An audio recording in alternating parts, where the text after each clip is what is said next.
Hey, this is Lovecraft and Art. We're going to be watching some creepy TikToks tonight. So if you've been looking for a thrill, look no further because we're going to jump right in.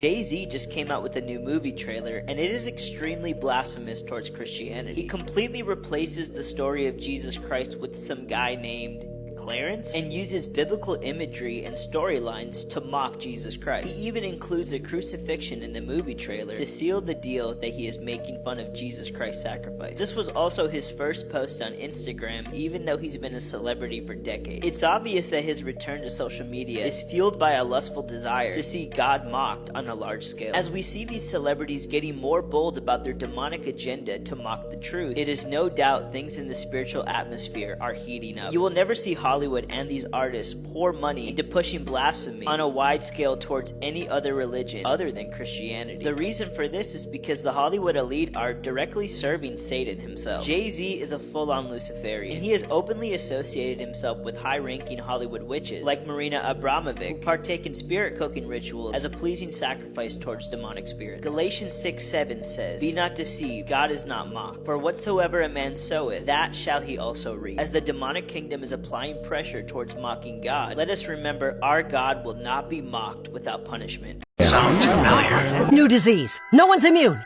It's like the summer of the shark, except instead of a shark, it's an epidemic. And instead of summer, it's all the time. That is smoke. Janice, we do have standards. This can't be a made-up disease. Only moral thing to do is release a deadly virus into the general public. We do have something we've been holding on to, but it hasn't been tested. Get over here, NBC. Well, we certainly believe in testing, but Wow. Springfielders are advised to stay tuned for more information if they experience any of the following symptoms: mild thirst, occasional hunger, tiredness at night. Hurry up, boy! We have to burn everything the cat touched before the virus makes us paranoid! Homer! Stop burning! They have a vaccine! Taylor Swift fans are reporting amnesia after her Eras concert tour. The same concert where her and her backup dancers performed what looked like a ritual. If this is news to you, go back and watch my last video. But this just did not sit right with me, and it should not sit right with anybody. But I have an issue with looking into things more than I should, so naturally I looked up what Eras means in Gematria. Really quick, if you don't know what Gematria is, it's a numerological system by which Hebrew letters correspond to numbers. If a word's numerical value equals that of another word, a commentator might draw a connection between these two words and the verses in which they appear and use this to prove larger conceptual conclusions. So since it's her Eras concert tour, I looked up the value of Eras, which is 176. And after looking up Eras, when you scroll down, it shows you words that have that same numerical value, and amnesia is one of them. Along with abracadabra. This might just be a coincidence, but I don't believe in coincidences. Okay, so part 2 to this shit, because it seems like it's blowing up and I just want to get on here real quick. So in order to understand numbers 3, 6, 9, you have to understand the rest of the numbers. Now, 0 and 1 is pretty easy to understand. Negative and positive, the eye of Horus, the eye of Ra, basically a black hole, white hole. This helps us create a spectrum, aka our first dimensional plane or our 2D reality. It can spin one of two ways, out that way or out that way. And depending on which way it spins, which polar of spinning it takes, it's going to form either this or that. But they're technically the same thing, but different, and this is 3D. Basically, it's just a reflection of itself, which is why it's technically the same thing. And when you combine these two, you kind of get this 4D plane of existence. You can draw a bunch of parallel lines that kind of get shorter, and you start to see Earth, maybe? I don't even know, man. You start to see this kind of cylindrical shape, if you're picking up what I'm putting down. Now, 5D is interesting. For 5D, we're going to have to go over here. And before we do, let's recap. 0 is nothing, 1 is everything. Nothing and everything come together and start spinning around like two koi fish swimming together, start synthesizing, and eventually solidify and transform into either one of these things, but it's technically the same thing, just being reflected on itself. And this is your 3D, which is why 3 is your first special number, because it's not really something, but it's nothing, but it's everything. Now to get 4, you're just going to duplicate this, and that's where you get your structure of a square from, and that's where you get that kind of cross from. So to get 4, we combined these two, aka we duplicated this but invertedly, And when you dot these 4 points and connect them together, what do you get? 360-degree square. 9 degrees, 90 degrees, 90 degrees, all right angles, which is exactly how we measure a circle as well. So 4 represents form, 3 represents creation, 2 represents polarity, and 0 and 1 is where that polarity comes from. You see how this is all building on itself? I have to redo this because this colored in circle should not be there, but that's what this is describing, is how this is all stacking in on itself and getting more and more complex. Now, 5 is life. It's us human beings and also animals, and I think maybe bacteria, like single-celled organisms, multi-celled organisms, and maybe no-celled organisms like viruses and bacteria. I think bacteria are single, I don't know. These are beings with 5 senses, 5 chakras, but they're not necessarily aware of them yet. They're missing the third eye and the crown. Now, some of you guys mentioned this in my last video when we were referring to this crown by the 7. Yeah, that just represents the 7th crown chakra. But in order to get to the crown, in order to get to the understanding of it all, you have to open your eyes first. And how do you open your eyes? Back to the eye of Horus and the eye of Ra, you take the journey inward. You take the spiral into self.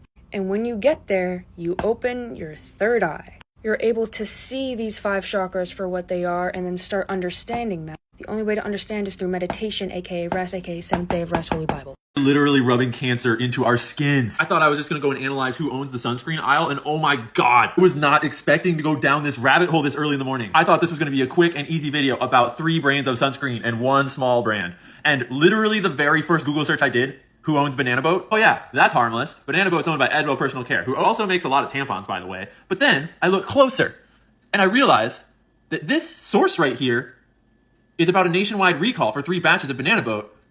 Why? Edgewell has issued a voluntary nationwide recall for 3 batches of Banana Boat. Some samples contain trace levels of benzene, a human carcinogen that causes cancer such as leukemia and blood cancer and bone marrow cancer. Damn. What? Notice these dates right here? Because it gets worse, like way worse. Anytime you're worried about a brand or a product, type in the product name and lawsuit. And if you start getting a lot of results, that's not good. But it's not just Banana Boat. This is from 2021. The District of New York follows a report by online pharmacy Valisure, which detected high levels of benzene in several brands and batches of sunscreen.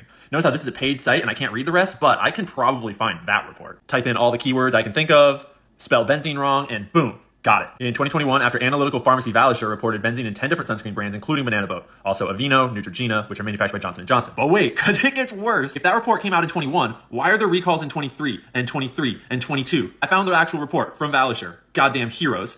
And it was published in 21. The FDA currently recognizes the serious danger of benzene and lists it as a class 1 solvent. A 2010 review of benzene research specifically stated that there is probably no safe level of exposure to benzene. Yes, I had to break out 4 colors. Benzene is specifically associated with blood cancer, such as leukemia, making absorption through the skin particularly concerning, as there have been multiple studies by FDA researchers showing that chemicals in sunscreen products are found in the blood at high levels after application to the skin. Benzene is one of the most studied and concerning human carcinogens known to science. It's so toxic that when it washes off of our skin into the water, it's killing fish eggs and destroying coral reefs. The EPA has set a limit of 5 parts per billion as the maximum permissible level of benzene in drinking water. Parts per billion is 1,000th of a parts per million, which is what the sunscreen is measuring. And the sunscreen is going directly into our blood through our skin. The FDA has clearly determined that benzene should not be used in standard pharmaceutical production at all because of its unacceptable toxicity. However, there currently does not exist any established exposure limit for benzene. The 2 parts per million concentration limit only applies in special circumstances, which do not include sunscreen. So naturally, megacorporations gonna megacorporate. Under special circumstances where benzene is unavoidable in the manufacture of something, then a 2 parts per million limit is set.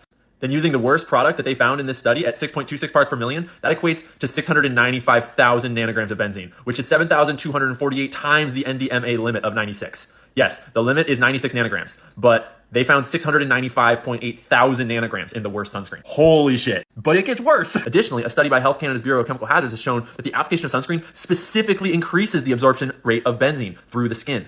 Absorption through the skin and into the blood is particularly concerning regarding benzene because it's associated specifically with blood cancer. What the hell? Remember, your skin is an organ. These are all pores. It's designed to absorb things. We are rubbing cancer into our skin. We're literally supposed to wear protective equipment if being exposed to benzene at concentrations of 0.1 parts per million. 0.1 parts per million. You wear gloves. They found benzene at 6.26 parts per million in one of these sunscreens. At 0.1, you wear gloves. Bro, wait up. Hold the phone. What? Yeah, it's in the hand sanitizer. Guess when this study was done?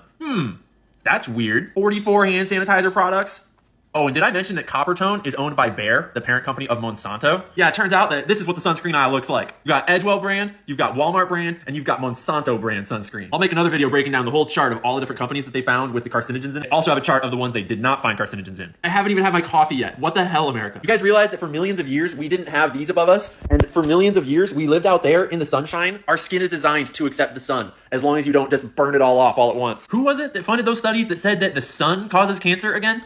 Who funded those studies? I mean, cancer rates couldn't possibly be going up because... Expose yourself to natural sunlight. First thing in the morning, first 45 minutes of the day, God gives us a very, very special type of light. It's called first light. There's no UVA, there's no UVB rays in this light, so that it's not the damaging rays from the sun. It still generates vitamin D3. It has a positive effect on cortisol, on vitamin D3. First light is the best way to reset your circadian rhythm. Expose yourself to natural sunlight.